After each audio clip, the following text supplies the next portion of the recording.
நாடாளுமன்றத்தில் ஆபரேஷன் सिंदूर விவாதத்தில் பிரதமர் நரேந்திர மோடி உரையாற்றி வருகிறார். அதனை பார்ப்போம். जब मैं विजयोत्सव की बात कर रहा हूं तब मैं कहना चाहूंगा कि ये विजयोत्सव आतंकी हेडक्वार्टर्स को मिट्टी में मिलाने का है।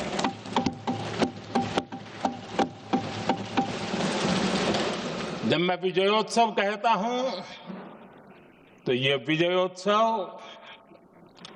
सिंदूर की सौगंध पूरा करने का है।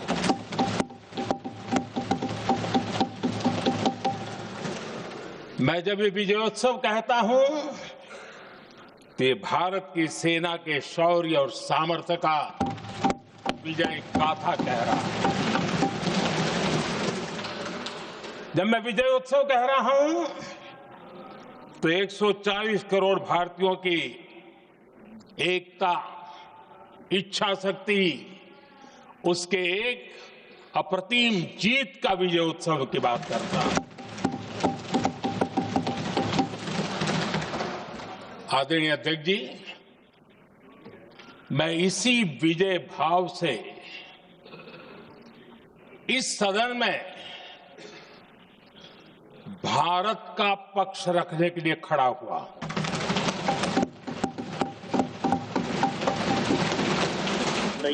நாட்டின் வலிமையை பறைசாற்றுவதற்காக இங்கு பேசிக் கொண்டிருக்கிறேன். और जिन्हें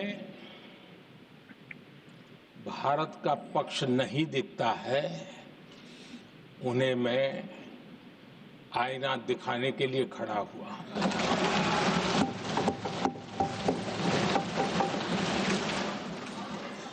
பாரதத்தின் வலிமை புரியாதவர்களுக்கு அந்த வலிமையை தெரியப்படுத்துவதற்காக நான் இங்கே நின்று பேசிக் கொண்டிருக்கிறேன்.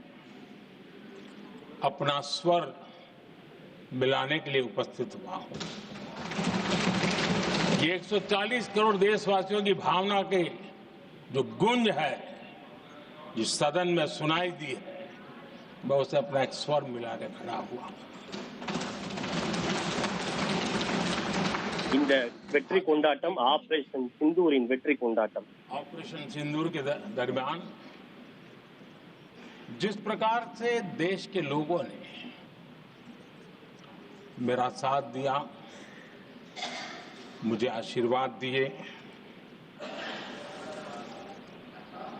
देश की जनता मुझ पर कर्ज है। मैं देशवासियों का आभार व्यक्त करता हूं। ஆபரேஷன் சிந்தூர் நடவடிக்கையின் போது நாட்டு மக்கள் எனக்கு வழங்கிய நம்பிக்கை மற்றும் ஆசீர்வாதத்திற்கு நான் என்னுடைய நன்றியை தெரிவிக்கிறேன். आदरणीय अध्यक्ष जी, 22 अप्रैल को पहलगाम में जिस प्रकार की क्रूर घटना घटी, जिस प्रकार ஏப்ரல் 22ஆம் தேதி பெஹல்காமில் மிக கொடூரமான அந்த தாக்குதல் நடத்தப்பட்டது. लोगों को उनका धर्म पूछ करके गोलियां मारी. பயங்கரவாதிகள் அப்பாவி பொதுமக்களின் மதம் என்ன என்று கேட்டு அவர்களின் மீது துப்பாக்கி குண்டுகளை செலுத்தினர். भारत को हिंसा की आग में झोंकने का ये सुविचारित प्रयास था. भारत में दंगे फैलाने की ये साजिश थी. मैं आज देशवासियों का धन्यवाद करता हूं कि देश ने एकता के साथ उस साजिश को नाकाम कर दिया. இந்த தாக்குதலை ஒன்றுபட்டு தாக்குதலுக்கு எதிராக நின்ற நாட்டு மக்களுக்கு இந்த நேரத்தில் நன்றி தெரிவிக்க விரும்புகிறேன். 22 अप्रैल के बाद मैंने एक सार्वजनिक रूप से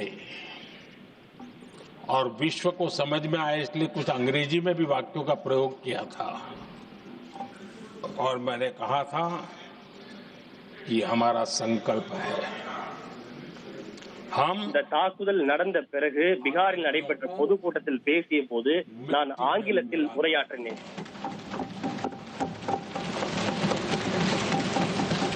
और मैंने सार्वजनिक रूप से कहा था, सजा उनके आकाओं को भी होगी। இந்த பயங்கரவாத தாக்குதலுக்கு தக்க பதிலடி கொடுக்கப்படும். பயங்கரவாதிகள் கற்பனையில் கூட நினைத்து பார்க்க முடியாத தாக்குதல் கொடுக்கப்படும் என்று நான் ஆங்கிலத்தில் தெரிவித்தேன். 22 अप्रैल को मैं विदेश था,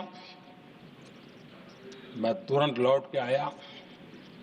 ஏப்ரல் 22ஆம் தேதி நான் வெளிநாட்டில் இருந்தேன். தாக்குதல் குறித்து கேள்விப்பட்டதும் நான் பயணத்தை பாதியிலேயே முடித்துக் கொண்டு இந்தியா திரும்பினேன். मैंने एक बैठक बुलाई உடனடியாக ஒரு உயர்மட்ட ஆலோசனை கூட்டத்தை நடத்தினேன். और उस बैठक में हमने साफ साफ निर्देश दिए कि आतंकवाद को करारा जवाब देना होगा और ये இந்த பயங்கரவாதத்திற்கு தக்க பதிலடி கொடுக்கப்பட வேண்டும் என்று அந்த கூட்டத்தில் வலியுறுத்தினேன்.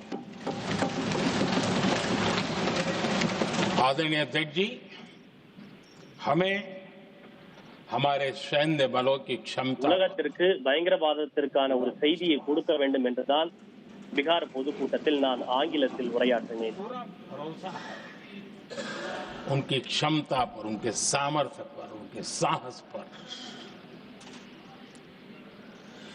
நமது ராணுவ வீரர்களின் திறமை மீது எனக்கு முழு நம்பிக்கை இருந்தது. और ये भी कहा गया कि सेना तय करें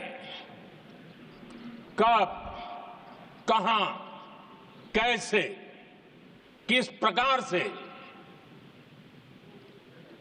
ये सारी बातें उस मीटिंग में साफ साफ कह दी गई और कुछ இந்த बातें उसमें से தாக்குதலுக்கு எங்கு, எப்படி, எப்போது பதிலடி கொடுக்க வேண்டும் என்பது குறித்து கூட்டத்தில் விரிவாக ஆலோசிக்கப்பட்டது. हमें गर्व है आतंकियों को वो सजा दी और सजा ऐसी है कि आज भी आतंक के उन आकाओं की नींद उड़ी हुई है।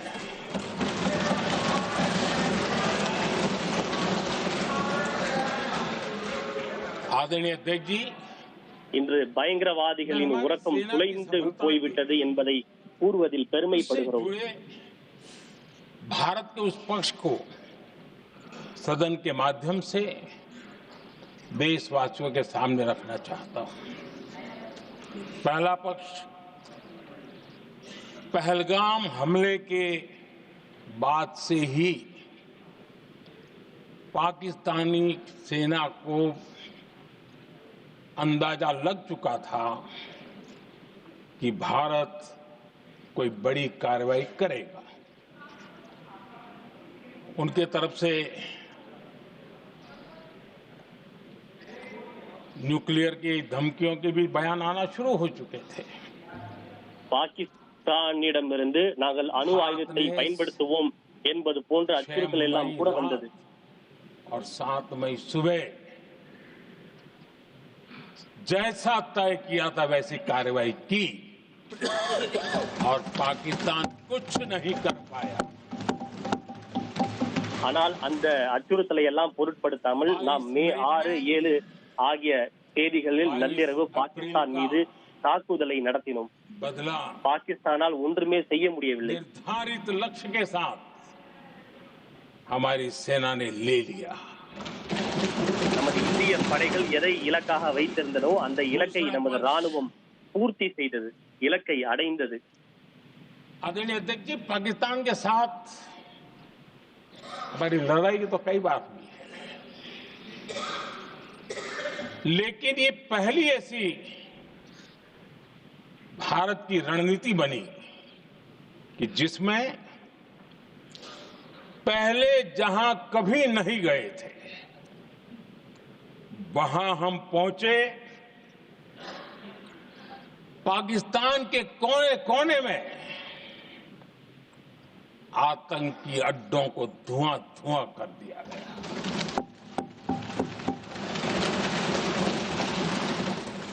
आतंक के गढ़ कोई सोच नहीं सकता कि वहां तक कोई जा सकता है। बहावलपुर பயங்கரவாதத்திற்கு ஆதரவளித்தவர்கள் இன்றும் கூட உறங்க முடியாத ஒரு நிலையை நாம் ஏற்படுத்தி இருக்கிறோம். பஹல்காம் பயங்கரவாத தாக்குதலுக்கு 22 நிமிடங்களில் பழி தீர்க்கப்பட்டது. सेनाओं ने आतंकी अड्डों को तबाह कर दिया. நமது ராணுவம் பயங்கரவாதத்தின் முதுகெலும்பை உடைத்திருக்கிறார்கள். पाकिस्तान की न्यूक्लियर धमकी को हमने झूठा साबित कर दिया. பாகிஸ்தானின் அணு ஆயுத அச்சுறுத்தலை நாம் முறியடித்திருக்கிறோம். भारत ने सिद्ध कर दिया कि न्यूक्लियर ब्लैकमेलिंग अब नहीं चलेगा और नहीं ये न्यूक्लियर அணு ब्लैकमेलिंग के ஆயுத सामने அச்சுறுத்தலுக்கெல்லாம் நாங்கள் அடிபணிய மாட்டோம் என்று இந்தியா முடிவு செய்திருக்கிறது. आदरणीय अध्यक्ष जी, चौथा पक्ष भारत ने दिखाई யாரும் கற்பனை கூட செய்து பார்க்க முடியாத அளவுக்கு பயங்கரவாத முகாம்களை நாம் அழித்திருக்கிறோம். पाकिस्तान के सीने पर सटीक प्रहार किया. पाकिस्तान के एयरबेस एसेट्स को भारी नुकसान हुआ. முதன்முறையாக பாகிஸ்தான் நாட்டினுடைய விமானப்படை தளங்களை எல்லாம் நாம் நாசம் செய்திருக்கிறோம். आज